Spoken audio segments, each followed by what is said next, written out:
আমার প্রেগন্যান্সির টাইমে আমার হাজবেন্ডের কাছ থেকে আমি কিছু খেতে চাইলে সে কখনোই কিছু এনে দিত না। ধরুন আপনি প্রেগন্যান্সি টাইমে আছেন, এই টাইমে যদি কোনো খাবার খেতে ইচ্ছে করে আপনি কাকে বলবেন? অবশ্যই আপনি আপনার হাজবেন্ডকে বলবেন। মানলাম স্বামীর সামর্থ্য কম, কিন্তু এমন কিছু খেতে চায়নি যেটা তার সাধ্যের বাইরে ছিল। ইদানিং এই প্রেগন্যান্সি টাইমে আমার হাজবেন্ডের কাছে কিছু খেতে চাইলে আমার লজ্জা লাগতো। কিছুদিন আগে বলেছিলাম আমার খুব বাইম মাছ খেতে ইচ্ছে করছে, সে মুখের ওপর বলে দিল এত খেতে ইচ্ছে করে কেন? আমার কি আহামরি ইনকাম যে তোমাকে বাইম মাছ এনে খাওয়াবো? একদিন এটা একদিন ওটা, এত খেতে মন চায় কেন? সেদিন রাতে তার মা বাইম মাছ রান্না করে, সে তার মায়ের কাছে তৃপ্তি সহকারে ভাত খায়। আমার সংসার আলাদা, আগেই বলে রাখি। আমার যখন বিয়ে হয়েছিল, বিয়েটা আমাদের পারিবারিকভাবেই হয়েছিল, তখন থেকে আমার শাশুড়ি আমাদের সংসার আলাদা করে দেয়। আমার শ্বশুরের ভালো ইনকাম, তারা যত রান্নাবাড়া করে, যতই খাওয়া দাওয়া করে, আমাকে কখনোই দেয় না। আমি একটা মাছ খেতে চেয়েছিলাম, আর সেই মাছ দিয়ে যখন আমি দেখলাম আমার হাজবেন্ড তার মায়ের ঘরে তৃপ্তি সহকারে ভাত খাচ্ছে, সেদিন থেকে মনকে অনেক সংযত করে ফেলেছি। অন্য সময় যে মাছ খেতে ইচ্ছে করতো না, আজ সেই মাছ খাওয়ার জন্য হাজবেন্ডের কাছ থেকে এত বড় কথা শুনবো তা আমি কখনোই কল্পনা করতে পারিনি। এটা তো শুধু প্রেগন্যান্সি টাইমের একটা কথা বললাম। বিয়ের শুরুর দিক থেকে আমার অনেক খাবার পছন্দ ছিল, যেটা জানা সত্ত্বেও সে আমার জন্য কোনো খাবার আনতো না। বিয়ের প্রথম থেকে হয়তো বা বিকালে নয়তো সন্ধ্যার দিকে আমার ননদ অথবা শাশুড়িকে নিয়ে বাসার নিচে থেকে খাবার কিনে দিত, অথবা রেস্টুরেন্টে যেয়ে তারা খেয়ে আসতো। কখনোই বলতো না এই খাবারের প্যাকেটটা তোর ভাবির হাতে দিয়ে দিস।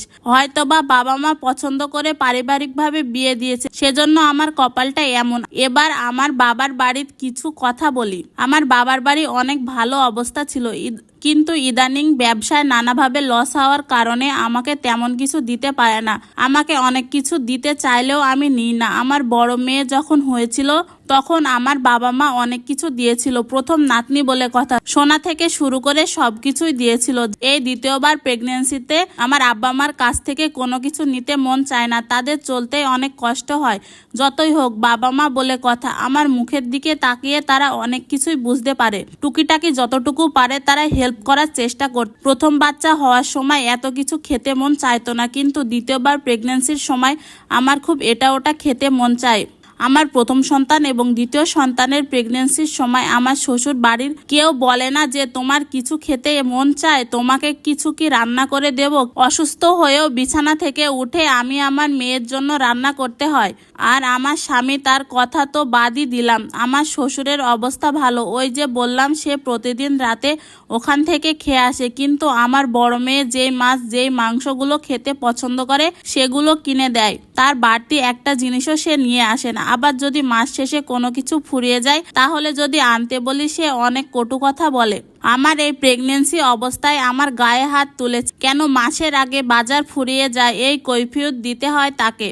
যখন বালিশে মাথা রাখি তখন অনেক টেনশন আমাকে কুরে কুরে খায়। নিজের মতো করে বাঁচার জন্য হলেও কিছুটা ইনকাম করা প্রয়োজন, সেটা এখন হাড়ে হাড়ে বুঝতে পারছি। আজ আমার কোনো ইনকাম থাকলে আমি আমার হাজবেন্ডের কাছ থেকে কখনোই এত অপমানিত হতাম না। আমার যেটা খেতে মন চাই সেটা অবশ্যই আমি কিনে খেতে পারতাম। বর্তমানে ইলিশ মাছ সবাই খাচ্ছে, কয়টা মানুষ বলতে পারেন আমি এই সিজনে ইলিশ মাছ খাইনি? আমি বলছি আমি এখনো ইলিশ মাছ খাইনি। আমার স্বামীর সামর্থ্য নেই এমনটা না, সে ইচ্ছা করলেই সে আনতে পারে।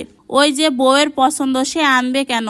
আমি এই প্রেগন্যান্সি ক্রেভিং থেকে কিভাবে মুক্তি পাবো?